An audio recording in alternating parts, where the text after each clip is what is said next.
이제 두 번째는 연구원님의 관심 섹터 좀 알아볼 시간인데요. 오늘은 관심 섹터 어떤 거일까요? 네, 오늘 또 제가 가지고 온 테마는 바로 이 치매입니다. 네, 아, 제약바이오주 중에서도 사실 우리가 좀 미래의 시장을 봤을 때 가장 중요한 이 지금 앞으로의 트렌드가 될 이런 테마 같은 경우는 이런 비만 치료제와 함께 이 치마가 되지 않을까. 지금 우리가 2028년도에서 가장 이 유망한 파이프라인은 이 비만 치료제와 함께 이 치매 치료제의 시장이 좀 부각을 받을 수 있지 않을까 이렇게 좀 저는 예상을 하고 있습니다. 우리가 최근 트렌드도 이 치매 치료제 그리고 이 비만 치료제에 대한 열기가 좀 계속해서 뜨겁습니다. 그래서 이제 신약 개발 같은 부분도 우리가 제약사들이 좀 계속해서 개발을 하고 있는 모습들이 나타나고 있죠. 우리가 지금 사회 같은 경우는 이제 고령화 사회가 이제 본격적으로 진입을 해주면서 지금 네. 치매 환자들이 계속해서 좀 늘어나가고 있습니다. 2020년도부터 시작해서 거의 2년 새 7만 명이 좀 늘어나는 모습들을 보여주면서 이렇게 우리가 뇌 기능이 서서히 감퇴하는 이런 뇌질환 쪽에서 이런 치매 관련 질환들로 이 치매 치료제 시장이 같이 좀 커지고 있는 모습들이 나타나고 있습니다. 그래서 우리가 지금 제약바이오주가 사실 다시 한 번 더 상반기에 좀 부진했다가 우리가 하반기에 들어서 점차 오늘도 제약바이오 흐름 나쁘지 않았는데 네. 그중에서도 저는 이 치매 관련해서 이 비만 치료제와 함께 치매 테마를 좀 관심 있게 지켜봐야 되지 않을까 해가지고 오늘 또 치매를 한번 말씀을 드리고자 합니다. 우리가 이런 치매 같은 부분은 사실 예방도 쉽지가 않은 부분이고 그리고 이 치매의 원인, 이 알츠하이머의 원인 이런 해결책에 관련해서도 아직까지 좀 이렇게 좀 미스테리한 부분들이 꽤 많습니다. 네. 그래서 이 원인 물질이 뭔지 그리고 이런 치료제가 뭔지 이런 부분에 대해서 계속해서 좀 바이오 업계 쪽에서도 지금 연구를 하고 있는 부분이기도 하죠. 그래서 우리가 최근에도 뭐 이런 치매 치료제 관련해서 신약 개발 꾸준히 이뤄진 덕분에 우리가 지금 뭐 아리바이오 같은 경우는 지금 미국에서 임상 3상에 또 지금 박차를 나가고 있고 신청을 또 이미 해놓은 상태입니다. 그리고 이제 레켄비 같이 이제 치매의 원인을 조금 물질들을 좀 근본적으로 해결할 수 있는 이 신약인 레켄비 같은 경우도 지금 핫하죠. 그래서 국내에 내년쯤에 좀 도입이 되지 않을까라는 말들이 나와주고 있듯이 이렇게 치매 관련해서 지금 신약들이 꾸준히 개발이 되고 있고 그리고 치매 환자들이 좀 늘어나가고 있는 걸 봤을 때 앞으로 2028년 미래까지도 이 치매 시장이 더욱더 커지지 않을까 이렇게 좀 긍정적으로 바라볼 수가 있는 부분입니다. 그래서 국내 연구진들도 이 치매에 관련해서 연구를 계속해서 하고 있는 모습들이 나타나고 있는데 지금 또 치매를 가속화하는 또 단백질을 발견을 했습니다. 카이스트 네. 연구진들이 좀 개발을 하면서 이렇게 또 원인 물질 같은 경우도 지금 발견을 했기 때문에 앞으로 이런 부분들 우리 치매 신약 개발하는 데 있어서 좀 도움을 주지 않을까 이렇게 좀 긍정적으로 바라볼 수가 있겠습니다. 글로벌적으로 봤을 때 이렇게 치매 환자가 좀 계속해서 늘어나가고 있고 2026년도쯤에는 이 치매 시장이 거의 16조 원까지 좀 늘어나지 않을까 이렇게 좀 긍정적인 전망들이 좀 나와주고 있습니다. 그래서 사실 이 제약바이오 관련해서 이제 스타트업들이 좀 최근에 많이 힘들었습니다. 이제 투자금이 좀 몰리지 않아서 좀 힘든 스타트업들이 꽤 많았었는데 그중에서도 열기가 식지 않는 부분이 바로 이 치매와 관련한 이 스타트업들이 좀 꾸준히 투자 자금이 몰려주면서 그래도 이런 제약바이오 관련한 스타트업 중에서도 이런 부각을 좀 받고 있는 흐름들을 볼 때 이 지금 현재 제약바이오의 트렌드는 바로 이 비만과 함께 치매 시장이지 않을까 이렇게 좀 말씀을 드릴 수가 있겠습니다.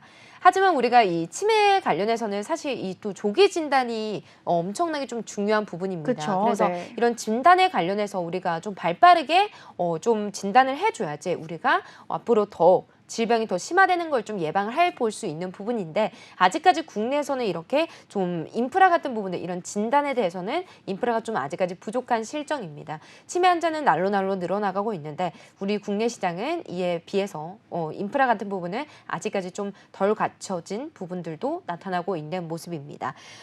최근에 들어서 이제 치매 치료제 시장이 커짐에 따라서 물론 이제 신약 개발도 나타나고 있지만 이 신약 개발 같은 경우는 우리가 이런 치매 신약 같은 부분은 가격이 너무나도 좀 아직까지 좀 높습니다.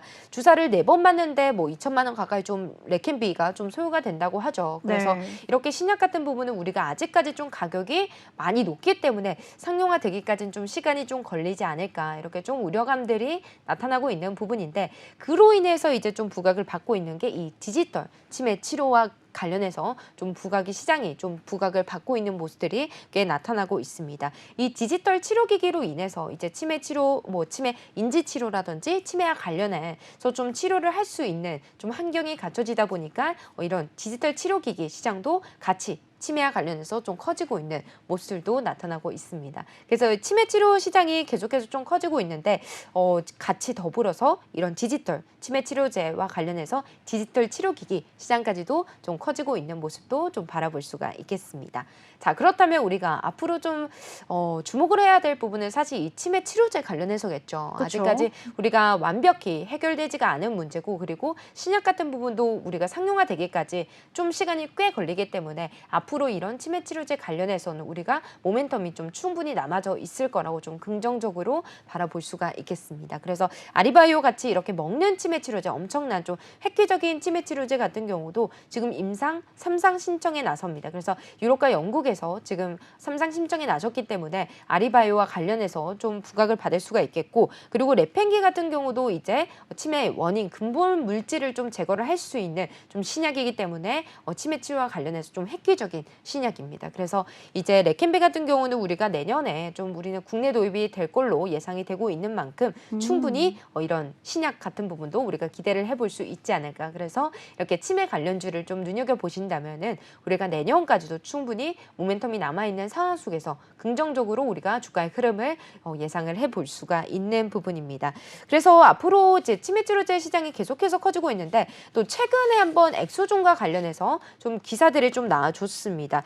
엑소존 같은 부분은 우리가 혈액이라든지 소변에 이게 좀 들어가 있는 좀 체액에 존재하는 세포라고 보시면 될 것 같아요. 그래서 이런 엑소존 같은 경우는 우리가 여러 질병을 좀 조기 진단을 할 수 있는 부분이 있습니다. 그래서 엑소점을 좀 잘 분리한다면 충분히 엑소점을 통해서 이렇게 질병을 좀 진단을 하고, 그리고 개인용 맞춤형 이런 진단이 가능하다 보니까 최근에 들어서 이런 국내 연구진들이 엑소점을 통해서 이 치매 치료제와 관련해서 끊임없이 좀 연구를 지속을 하고 있는 모습들이 나타나고 있습니다. 그래서 지금 치매 치료제로 이 엑소점을 통해서 치매 치료제가 좀 개발이 될 수 있지 않을까라는 좀 긍정적으로 저는 바라보고 있는 상태인데, 이런 엑소점과 관련해서도 우리가 또 관련주들이 꽤 주가의 흐름이 나쁘지가 않습니다. 그래서 우리가 지금 시장 이런 제약바이오가 다시 한 번 더 4분기에 들어서 고개를 들고 있는 흐름들이 나타나고 있고, 그리고 내년까지도 우리가 제약바이오 같은 경우는